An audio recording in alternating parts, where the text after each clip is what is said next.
हाय दोस्तों, मेरे इस फिजिक्स क्लासेस के अंदर आपका स्वागत है। आज की इस वीडियो में आप लोगों को क्लास 12 फिजिक्स स्थिर विद्युत्की के चैप्टर 4 संधारित्र तथा प्रवैद्युत से थ्योरी का पार्ट 5 बताऊंगा। इससे पहले मैंने आपको थ्योरी का पार्ट 4 बता दिया था, जिसमें हमने डिस्कस किया था आवेशों के पुनर्वितरण में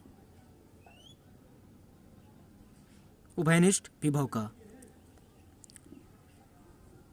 आज की इस वीडियो में हम आप लोगों को आवेशों के पुनर्वितरण में ऊर्जा का ह्रास, यानी जब आवेशों को आपस में जोड़ते हैं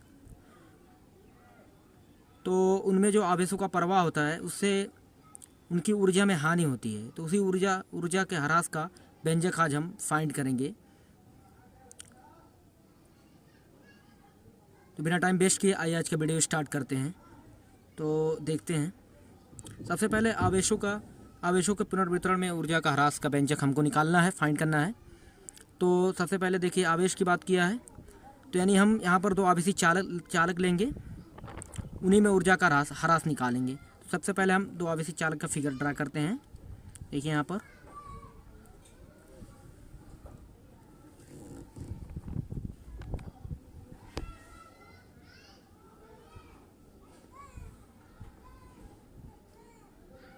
बना लीजिए। यहाँ पर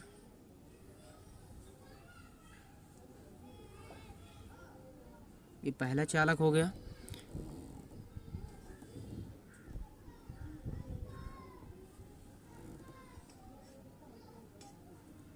एक चालक और बना लीजिए। यहाँ हमने ड्रा कर लिया दो चालक फिगर। अब इनका कुछ नाम दे देते हैं। मान लेते हैं ये चालक ए है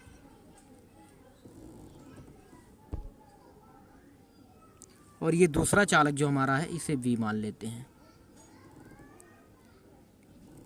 अब देखिए यहाँ पर चालक है, इसका कुछ ना कुछ आवेश होगा। मान लेते हैं इस चालक को Q1 आवेश देने पर Q1 आवेश दिया जाता है। Q1 आवेश देने पर याद रखिए जो आवेश हमारा होता है वो विभव के समानुपाती होता है। यानी जो अगर हम आवेश देते हैं, कुछ ना कुछ आवेश रहा होगा, आवेश दिया हमने तो उसके विभव में वृद्धि होगी। मान लेते हैं उसकी विभव में V1 वृद्धि है और इसकी धारिता मान लेते क्या है, C1 है। इसी तरीके से चालक बी जो है, इसको Q2 आवेश देने पर इसके विभव में वृद्धि V2 है, धारिता इसकी मान लेते हैं C2 है। अब इनको जो है आपस में एक नगर धारिता के चालक से संबंधित किया जाता है। अब देखें यहाँ पर जो चालक A है उसका विभव हम V1 मानते हैं और इस चालक A के विभव को हम ग्रेटर मानते हैं चालक B के विभव से। यानी V1 V2 हमने ऑलरेडी पहले लिया हुआ, लेकिन हमने क्या किया इस बार, कुछ नहीं किया, हमने ये मान लिया है कि जो चालक A है उसका विभव जो है वो V1 है और वो जो है ग्रेटर है चालक B के विभव से। बस यही हमने कर लिया है। तो हमें निकालना है आवेशों के पुनर्वितरण में ऊर्जा ह्रास का व्यंजक हमको फाइंड करना है। और ऊर्जा का ह्रास होता है कि नहीं होता है ये भी हम आपको बताएंगे। तो सबसे पहले हमने जो यहाँ पर लिखा हुआ है उसे हमने थ्योरी में लिख लिया हुआ है। उससे पहले आप देख लीजिए। तो देखिए हमने लिख लिया हुआ है यहाँ पर जो हमने समझाया था आपको। यह लिखा हुआ है, माना चालक A को Q1 आवेश देने पर उसके विभव में वृद्धि V1 तथा चालक B को Q2 आवेश देने पर उसके विभव में वृद्धि V2 हो जाती है और दोनों चालकों की धारिताएं क्रमशः C1 व C2 हैं और दोनों चालकों को परस्पर नगद धारिता वाले चालक से जोड़ा गया। वही हमने जो आपको समझाया हमने यहाँ पर वहाँ एक्सप्लेन किया था, यहाँ पर राइट कर दिया यहाँ पर क्योंकि राइट करना बहुत कंपलसरी है, बिना राइट के काम नहीं चलेगा। आइए आगे देखते हैं, ऊर्जा ह्रास का व्यंजक फाइंड करते हैं। चलिए सबसे पहले क्या करते हैं, इन दोनों को जोड़ने से पहले ऊर्जा को फाइंड करते हैं। यहाँ लिखेंगे संयोजन के पूर्व ऊर्जा किसकी, चालकों मतलब ये दोनों चालकों की संयोजन के पूर्व ऊर्जा, चालकों की कुल ऊर्जा लिखिए आप।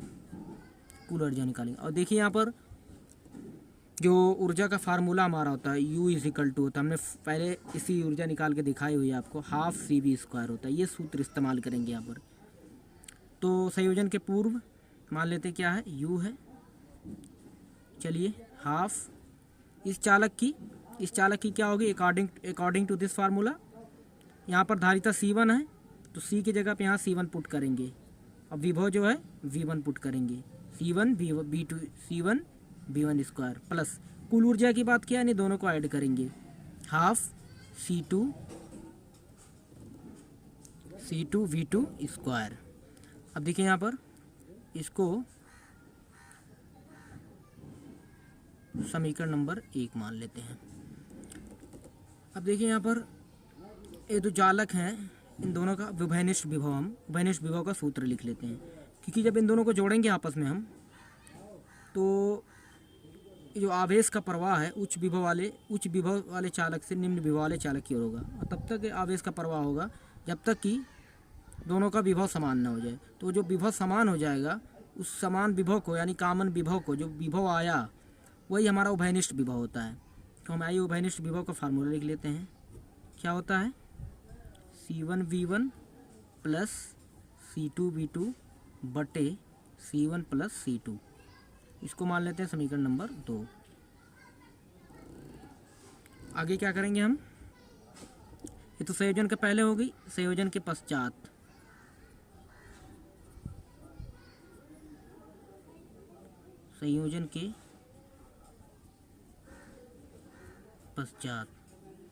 चालकों की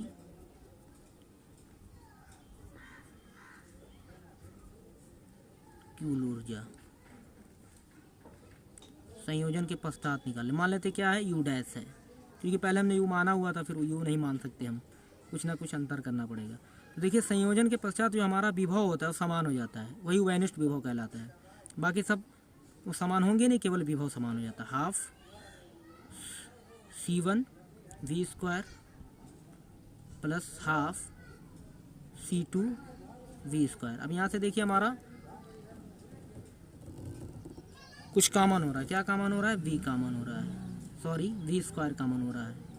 तो 1/2 भी कॉमन हो, यहाँ इस तरीके से लिखिए, 1/2 इधर लिखिए, सॉरी इस तरीके से लिखिए, और इधर C1 प्लस C2 इधर V² लिखिए। अब यहाँ से समीकरण 2 से हम V का मान पुट करते हैं, यहाँ लिख दीजिए समीकरण 2 से V का मान। चलिए अब यहाँ पे लिख लेते हैं,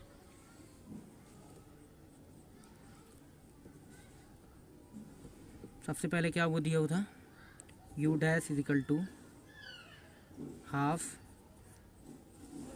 C1 प्लस C2 V²। अब V का मान पुट कर देते हैं, 1/2 ये हो जाएगा C1 प्लस C2 इंटू, ये था C1 V1 plus C2 V2 बटे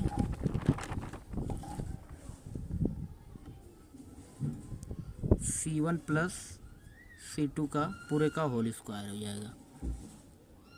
आगे देखिए ये C1 प्लस C2 का होल स्क्वायर, यानी C1 प्लस C2 2 बार है और C1 प्लस C2 इधर 1 बार है, तो यहाँ इसको लिख सकते हैं आप, इधर ये हट जाएगा, इधर हो जाएगा C1 V1 plus C2 V2 ये पूरे का होल स्क्वायर बटे में C1 प्लस C2, ये हमको मिल गया।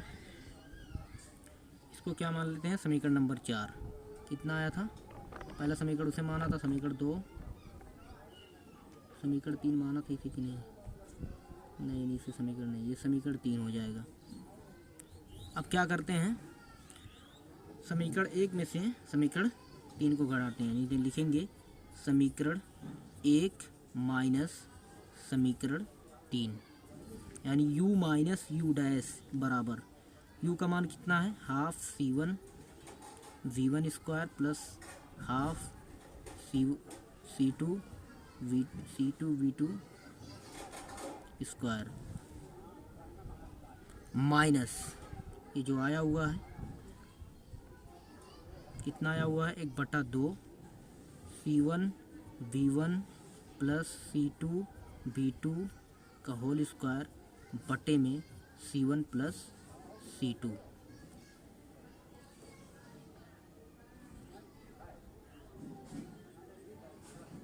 आगे देखिए,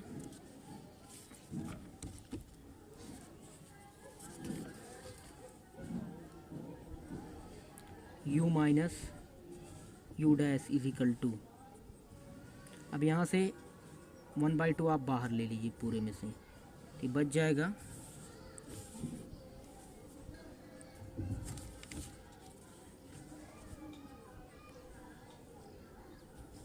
ये हो जाएगा हमारा C1V1 square plus C2V2 square minus C1V1 plus ये बाहर रखिए C2V2 का होल स्क्वायर बटे में कर दीजिए C1 प्लस C2। अब देखिए यहाँ पर u माइनस u डैश बराबर एलसीएम ले लेंगे हम, ये हो जाएगा C1 प्लस C2 ऑलरेडी यहाँ पर 1/2 बाहर हमारा है।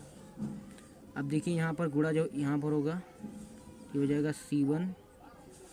C1V1 square into C1 plus C2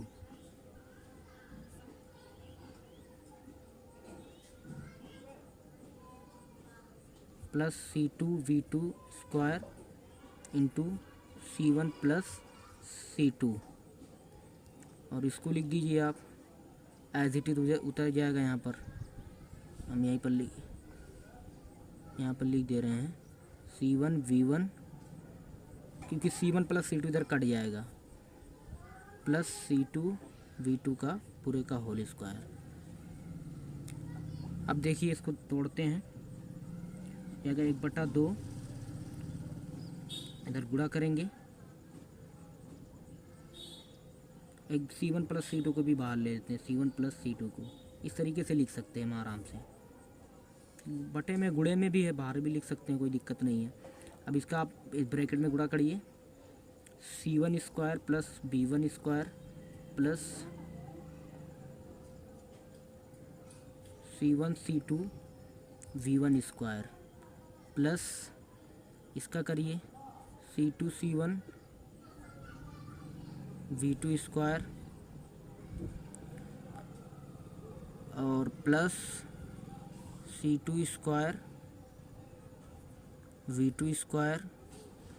अब देखिए यहाँ पर दोस्तों, यहाँ पर a प्लस बी का सूत्र बन रहा है, तो C1B1, सोच रहे होंगे आप कि C1B1 है और C2B2 है, तो a प्लस बी का होल स्क्वायर कैसे बन रहा है। देखिए a की जगह पे C1B1 है और b की जगह पे C2B2, तो उस सूत्र के हिसाब से टूटेगा, तो ये हो जाएगा C1 माइन, हम डायरेक्ट नहीं कर रहे हैं, पहले ब्रैकेट में रख रहे हैं, C1 square B1 square plus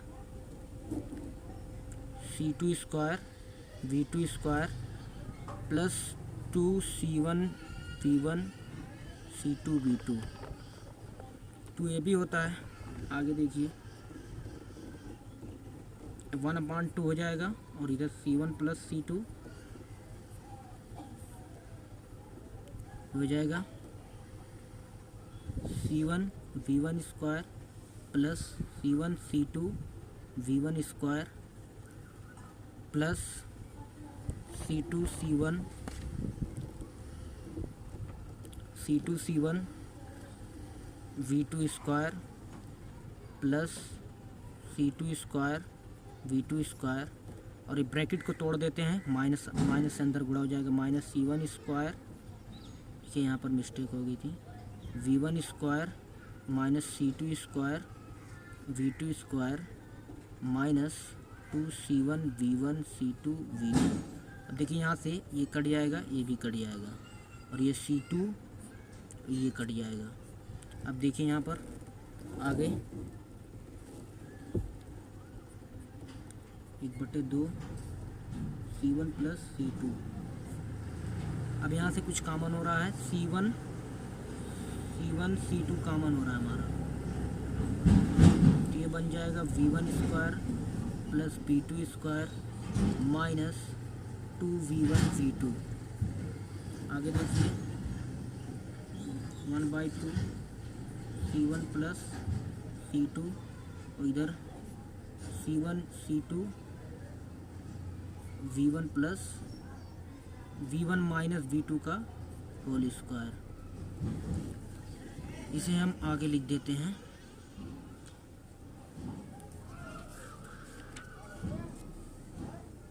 U minus U dash बराबर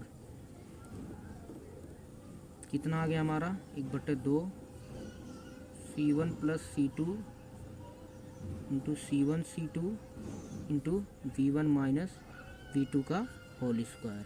देखते यही आया कि कुछ दूसरा आया। अब देखिए यहाँ पर जो हमारी धारिताएं होती हैं, धारिताएं वो हमेशा धनात्मक होती हैं। पहली बात तो हमें को मिलेगी धारिताएं धनात्मक। फिर हमारा V1 माइनस V2 जो है ये भी धनात्मक होगा।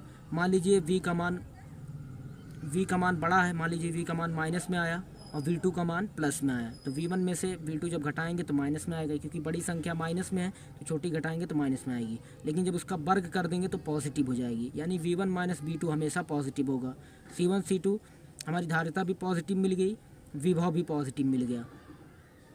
ठीक, तो जो पॉजिटिव मिल गया तो इस कंडीशन में हम कह सकते हैं जो पॉजिटिव संख्याएं होती हैं वो हमेशा 0 से बड़ी होती हैं। यानी ये अगर पॉजिटिव है, पॉजिटिव मिल गया तो इसकी वैल्यू जो होगी ये भी पॉजिटिव होगी।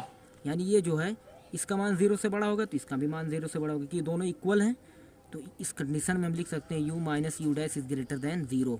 अब इसे ट्रांसफ़र कर दीजिए, U is greater than U dash, यानी क्या आया हमको यही मिला, U बड़ा है U डैश से। आप जोड़ संयोजन के पश्चात जो हमारी ऊर्जा है, ऊर्जा में ह्रास हुआ। संयोजन के पश्चात जो हमारी ऊर्जा आई उसमें ह्रास हुआ। संयोजन से पहले जो ऊर्जा थी हमारी U वो ग्रेटर है संयोजन के पश्चात जो ऊर्जा आई। यही हमने सिद्ध भी किया और यही हमारा था संयोजन के पश्चात, यानी हमेशा ऊर्जा की हानि होती है। संयोजन के पश्चात हमेशा ऊर्जा की हानि होती है। तो आज के लिए इतना ही। Thanks for watching.